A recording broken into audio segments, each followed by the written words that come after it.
Hi, welcome to Table Read, the show where I, Aloney, armed with the power of pure cringe, painstakingly craft stories for a vast, indifferent, and judgmental internet. Look away now, before you die of secondhand embarrassment. This week, I read a musical I wrote, Ashton Crow. You have been warned.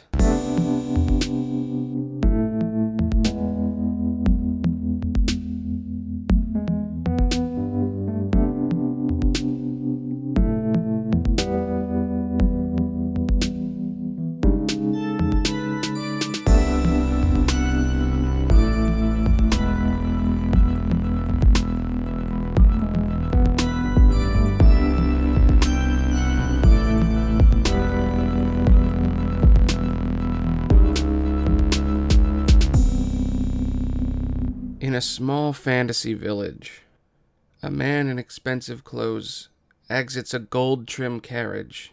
As he steps out, he is welcomed by a choir. Welcome, welcome, welcome to a town. Welcome, welcome, welcome to a town. A man is cutting firewood. The townsfolk sing as he completes his rounds. There is a man who chops the wood. He heats our homes for all our families. He digs the graves for all we lost. He cuts the grass on every corner. He is the best in town. A younger man that bears a striking resemblance to the first man begins to chop wood as the townsfolk watch him. His son chops wood for us all.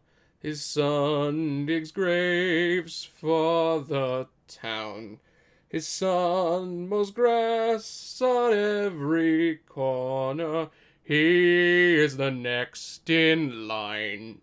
Falling behind the other two is a scrawny weakling in colorful clothing with long messy hair.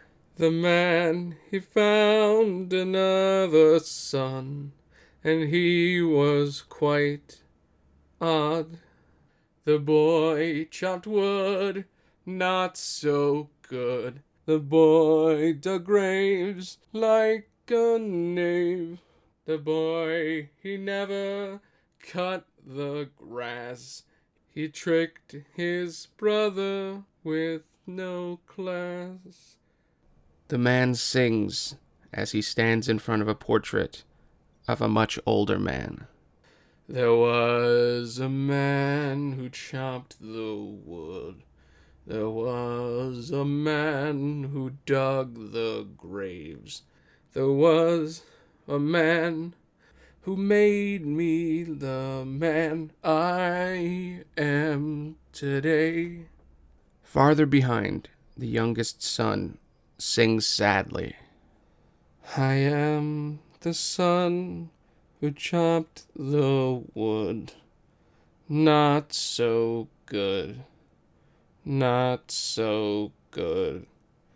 I am the son who dug a grave like a knave, like a knave. I am the son who wasn't as good. I am the one who's wrong. I am the son who chopped the wood.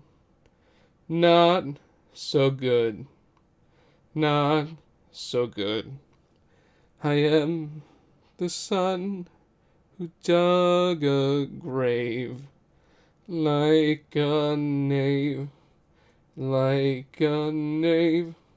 I am the son who wasn't as good, who wasn't as good, who wasn't as good. I am the one who's wrong. I am the one was wrong. The boy is staring at a grave with the name Jane Crow written on it. I wish people could understand me. I just want to matter. I want to help people escape. I want to tell stories. I want to sing. I want to dance. I want to belong. And I wish you could tell me everything's going to be all right. I miss you, Mom. Are you done, Ash? Yeah, I'm done. Good. 'Cause we're running late. We were supposed to rake the leaves like an hour ago. Ash stands up to attention, doing a salute to his brother. Yes, sir. Operation Pointless is a go. It's not pointless. We help the town. We move leaves from one point on the ground to the other. It's stupid. But we get paid. Yeah, I guess. Junior opens the gate. Hundreds of leaves fall out from behind it, burying the two of them underneath. This is gonna take a while.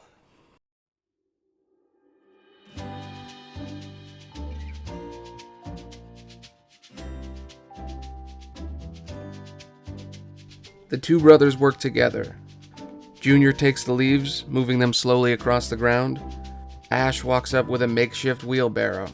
Junior smiles as he picks up the pile of leaves, placing them in the wheelbarrow. He moves a massive wall of leaves across the grass as Ash lays in a pile looking at the sky. Ash sits on a fence talking as Junior slowly pulls the wheelbarrow full to the brim. Ash keeps talking, and just as Junior begins to get angry, he laughs at something Ash said. Junior chops the wood into a massive pile as Ash stands next to a much smaller pile. Junior stands in a large hole up to his head, looking tired and covered in sweat. As Ash's shadow moves over him, he hands him a canteen of water. The two finish their work, Junior exhausted and dirty, Ash daydreaming and perfectly clean. Are you coming with us today? I don't know. It's really not my kind of scene. It's your thing, not mine. That's okay. I get it. Don't worry about it. Junior pats his brother on the back, and the two of them walk down the road. Sometime later, and that's when the detective says it was the butler all along. I thought the butler was dead. Nope. He faked his death. Trapdoor. So, what do you think? I think it's great. Dad's gonna love it. A man stands in front of a building with the name Crow's Landscaping, Wood, and Undertaking written on the side. Are you Shane Crow? Before his brother can respond, Ash walks in front of him. Nope. No Shane here. Well, if you see him, tell him he owes the Duke money. He hands Ash a small letter with "To Shane Crow" written on the front.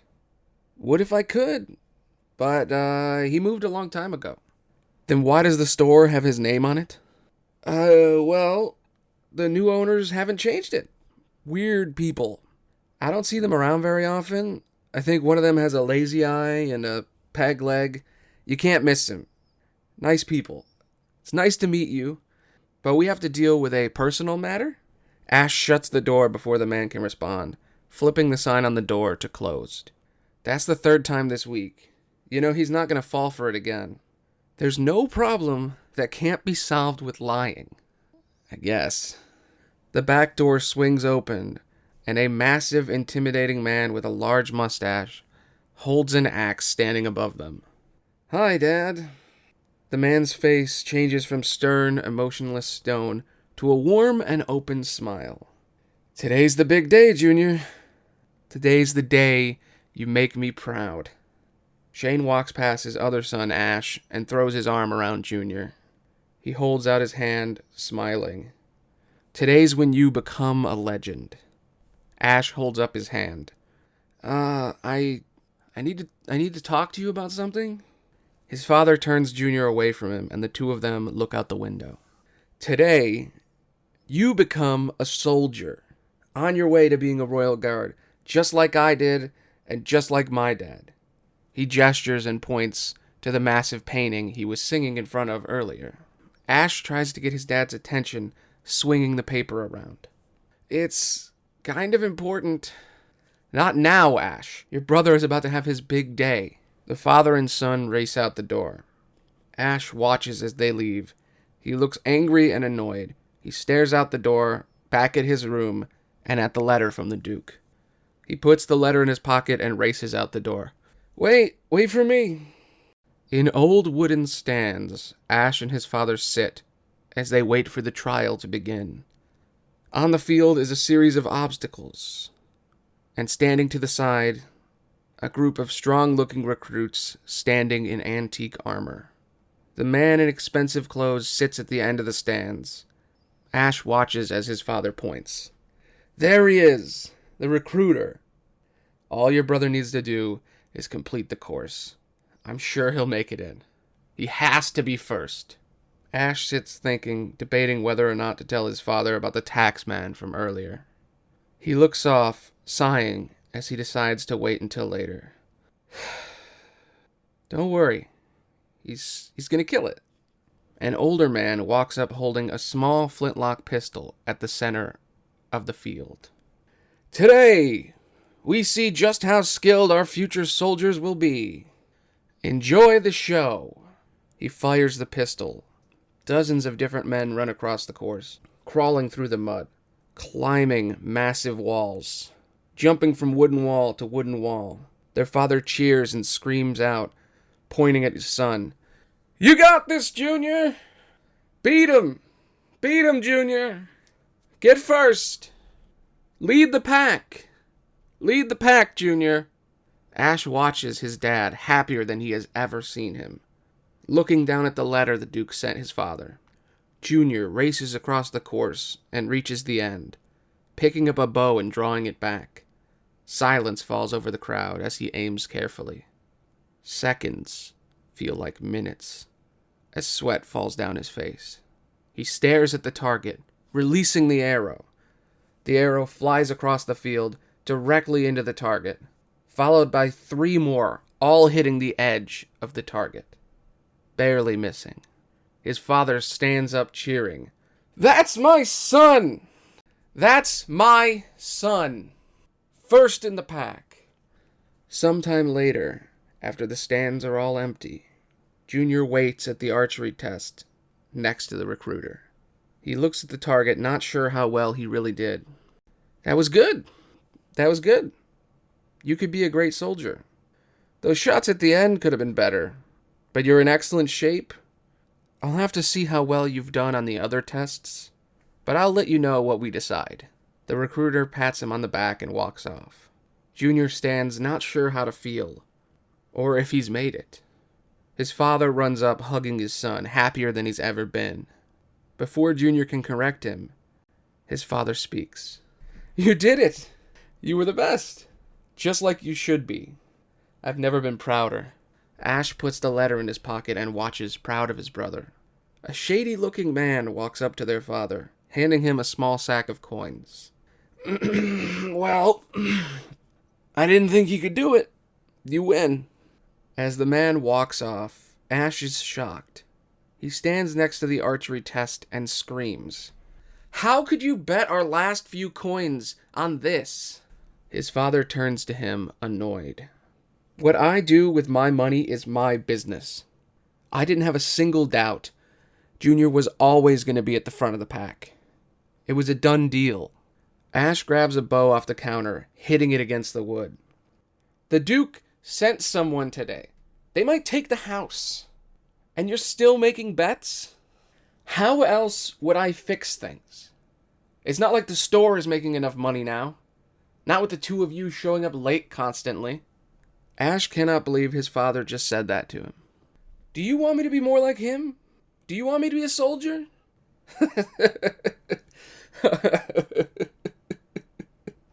Go ahead. Shoot. Show me what you got, Ash. You can do it. Ash pulls back the string and releases it. The arrow fires and lands in the dead center of the target.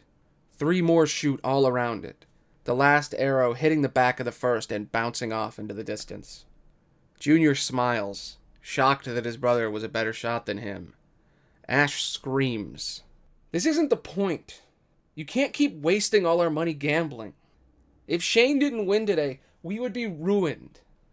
The dad stands slightly impressed as he begins to smile at the target. He furrows his brow. This is my house and my rules. He turns to his son. I'm very proud, Junior. Make sure your brother doesn't do anything stupid. I have to pay the Duke's men. Their father walks off. Junior walks up to his brother and puts his arm around his shoulder. Did you see that shot? I didn't know you had it in you. It's nothing. It's beginner's luck. Did you make it? I know those last few shots were kind of short. I don't know. Maybe. I don't test great. I hope so. As the two begin to walk away from the course, the recruiter walks up to them, excited. I've never seen someone shoot like that. 2 great soldiers? 2 brothers? It's perfect. Both of you come see me tomorrow. I can look past those pesky test scores. He hands a small card to Ash and walks off. Junior looks at his brother shocked. You have to come with me. What are you talking about? This isn't for me. Come on, look at the target. It's a lucky shot. I couldn't do the whole course. Listen to me. I can't make it with the tests I've taken, but it doesn't matter now. The guy wants both of us. If we both go, we're set. Free ride. Ash starts to walk away. Why would I be a soldier? Look at me. Do you really think I want to do all that? Think about it. It's not just moving leaves around. Royal soldiers get to go to the city. They get perks. We could matter. Ash stops in his tracks. The city? You don't even have to do most of it. Just patrol a little, do some rounds with me, and we get to move. We don't have to stay here anymore. We can make Dad proud. This is insane. I'm not a soldier. I'm not you. Fake it. You like to act like a soldier. Just play the part. I get in, Dad gets off your back, we both get what we want. Ash and his brother wait in silence. Ash doesn't know what to do. He turns around. Fine. Let's do this. Let's be soldiers. The end. So there's Ashton Crow, the first few scenes. I'm not that great of a musician. I tried to recreate some of those work songs in the beginning of a lot of Disney movies. Probably not the best, but, I tried. But I'm glad I did this. If you like this podcast, please give Apple, YouTube, Spotify a reach around. Give them what they want. Like, comment, subscribe, favorite, review, whatever. Whatever they want you to do these days. Spread this podcast around, because I love doing this, as cringy as it is. And I'm probably going to do it even if you don't spread it around, but I'd like you to. So if anyone is listening to this, thanks for listening. Bye.